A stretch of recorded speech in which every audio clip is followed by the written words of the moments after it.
नमस्कार। आप सभी का बहुत बहुत धन्यवाद। आप सबने जो मुझे प्रोत्साहन प्रदान किया, आपके प्रोत्साहन के फलस्वरूप ही मेरा प्रयास सार्थकता को प्राप्त करता है। वही प्रोत्साहन मेरे लिए प्रेरणा बनता है। तो एक बार आप सभी का बहुत बहुत धन्यवाद और आप सभी का स्वागत है। आज हम आपके समक्ष एक कविता लेकर प्रस्तुत हैं जिसका शीर्षक है खामोशी। खामोशी शीर्षक मैंने इसलिए चुना है क्योंकि खामोशी एक ऐसा दरिया है जिसके अंदर बहुत कुछ रहता है किंतु वो ऊपर से शांत रहता है। एक समुद्र है जिसके अंदर बहुत सारे रत्न हैं लेकिन वो शांत रहता है। तो खामोशी एक ऐसा भावों का कुंज है जिसके अंदर बहुत कुछ होता है लेकिन वो कह कुछ नहीं पाता, जो प्रकट कुछ नहीं कर पाता लेकिन उसके अंदर बहुत कुछ होता है। तो बस मैंने प्रयास किया है उसी खामोशी को व्यक्त करने के लिए, उसे शब्दों में पिरोया है। आशा है आप सभी को ये कविता अवश्य पसंद आएगी। तो आइए वाचन करते हैं खामोशी कविता का। मुझे आशा है कि कहीं ना कहीं आपको वहाँ तक पहुँचाने का प्रयास करेगी जहाँ तक मैंने आपको पहुँचाने की कोशिश की है। तो चलिए वाचन करते हैं। खामोशी। खामोशी कहीं गुमसुम सी, कहीं बोलती सी। खामोशी कहीं गुमसुम सी, कहीं बोलती सी। कभी ताकत है ये, कभी कमजोरी सी।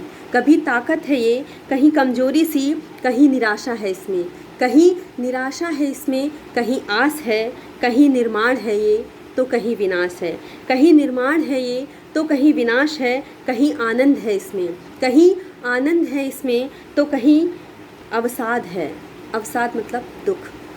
कभी आनंद है इसमें तो कहीं अवसाद है। ये अव्यक्त मनोभावों का सूना प्रसाद है। ये अव्यक्त मनोभावों का सूना प्रसाद है। प्रसाद का मतलब है महल, घर। खामोशी एक अनुभूति है। खामोशी एक अनुभूति है जो कई प्रश्नों की प्रसूति है। खामोशी एक अनुभूति है जो कई प्रश्नों की प्रसूति है। गहराई इतनी कि अतल है ये। गहराई इतनी कि अतल है ये। अतल का मतलब होता है जिसका कोई तल ना हो, बहुत गहरा। ऊंचाई इतनी कि अगम्य है ये। ऊंचाई इतनी कि अगम्य है ये। कितना कुछ है इसमें, कितना कुछ है इसमें, ये एक रहस्य गर्भा है। कितना कुछ है इसमें, ये एक रहस्य गर्भा है तप्त सदा। तप्त मतलब हमेशा जलती रहती है तप्त सदा। न जाने कैसी अग्निगर्भा है तप्त सदा। न जाने कैसी अग्निगर्भा है। आगे बढ़ते हैं। जिसमें होती है उसको जला देती है। जिसमें होती है उसको जला देती है। कोई जानना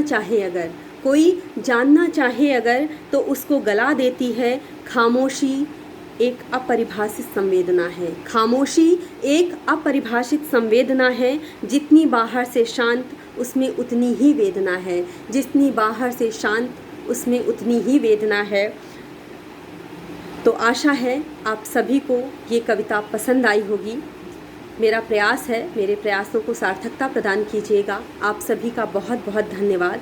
और एक बात अवश्य कहेंगे, कभी आपके मन में भी खामोशी पले या वो आपके मन में जले तो उस खामोशी को शब्द देना, उसे अपने आप को गलाने मत देना।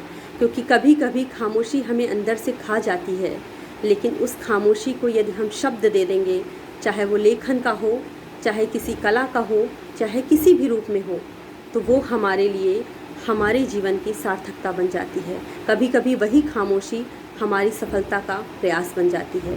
तो धन्यवाद आप सभी का। खामोश मत रहिए, अच्छा बोलिए, सच्चा बोलिए और खुश रहिए। धन्यवाद आप सभी का एक बार पुनः। और आगे फिर हम नई कविता के साथ मिलेंगे। तब तक के लिए बहुत बहुत धन्यवाद।